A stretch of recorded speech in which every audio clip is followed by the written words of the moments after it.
ABP news देख रहे हैं आप। अब आपको पता है कि सनातन धर्म पर शुरू हुआ विवाद अभी तक थमा नहीं है। सनातन वाला विवाद दक्षिण से चलकर उत्तर तक पहुंच गया है। अब बिहार के शिक्षा मंत्री चंद्रशेखर ने कुछ ऐसा कह दिया जो सनातन पर फिर से विवाद को शुरू कर गया है। आपत्ति वहां है और रहेगी जीवन भर में। जो पोटेशियम साइनाइड टाइप का कुछ चीज है ग्रंथों के अंदर,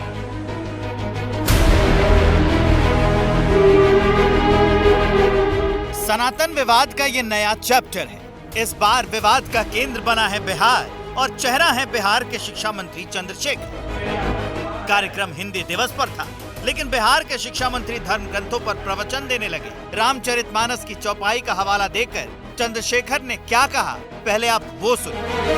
मेरी आपत्ति वहां है और रहेगी जीवन भर में। जो पोटेशियम साइनाइड टाइप का कुछ चीज है ग्रंथों के अंदर, तारक परुष कहंता विप्र पूज्य अरण्यकांड में लिखा है। और कौन लिखे हैं? पात्र का चयन, पात्र के मुंह में बोली कौन भरता है? ये सनातन वाले विवाद का नॉर्थ इंडिया चैप्टर है। इससे पहले तमिलनाडु सरकार के मंत्री उदयनिधि स्टालिन ने सनातन को डेंगू मलेरिया की तरह कहा। पूर्व केंद्रीय मंत्री ए राजा ने सनातन को एड्स की तरह बताया। तमिलनाडु के मंत्री पोनमुडी ने कहा कि सनातन के विरोध के लिए इंडिया गठबंधन बना। दक्षिण से शुरू हुई सनातन विरोधी ये हवा उत्तर तक पहुंच गई। विपक्षी गठबंधन के सनातन विरोधी इस बयानों पर सवाल भी उठ रहे हैं। जिस सनातन ने हजारों वर्षों से भारत को जोड़े रखा है, ये लोग मिलकर अब उस सनातन को खंड खंड करना चाहते हैं। ये टीका पहले स्टालिन के कुरमा को दिया गया। हिंदुओं को जात में बांट करके वोट की राजनीति कर रहे हैं। हिंदू जग चुके हैं, एक एक पाई का हिसाब लेंगे। देखिए, ये बयान चंद्रशेखर स्वयं नहीं दे रहे हैं। यह बयान घमंडिया गठबंधन के नेताओं के द्वारा दिलवाया जा रहा है। ये तुष्टीकरण की नीति को आगे बढ़ा रहे हैं। सामने चुनाव है। साल के आखिर में 5 राज्यों में विधानसभा चुनाव होने, उसके चंद महीने बाद लोकसभा चुनाव होंगे। ऐसे में सनातन वाले विवाद का असर होगा, ये तय। अभी सभी संविधान में हम लोग विश्वास रखते हैं और संविधान में सभी धर्मों का सम्मान हो, भावनाएं जुड़ी हुई हैं, लोगों की आस्था जुड़ी हुई है। तो हम लोग तो भाई हमेशा जो है इसका सम्मान करते हैं, लोगों की भावनाओं का। जिनको धर्म ग्रंथ के अंदर पोटेशियम साइनाइड दिखता है, वो अपनी विचारधारा अपने तक ही सीमित रखें। ये पार्टी और इंडिया गठबंधन की विचारधारा नहीं हो सकती है।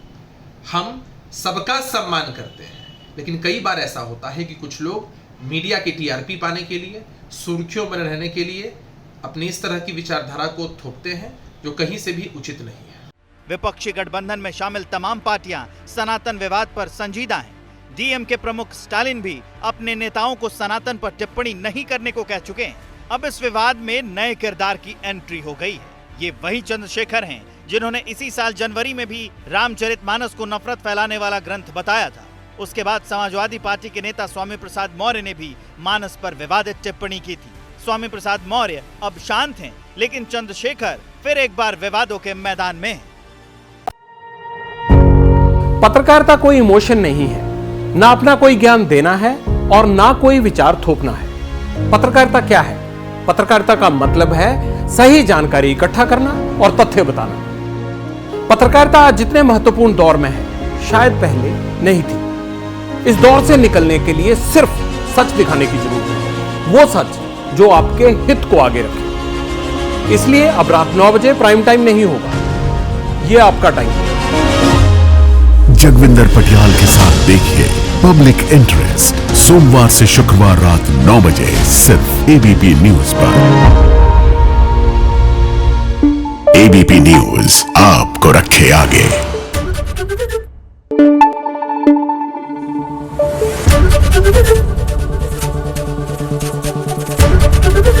एबीपी न्यूज आपको रखे आगे।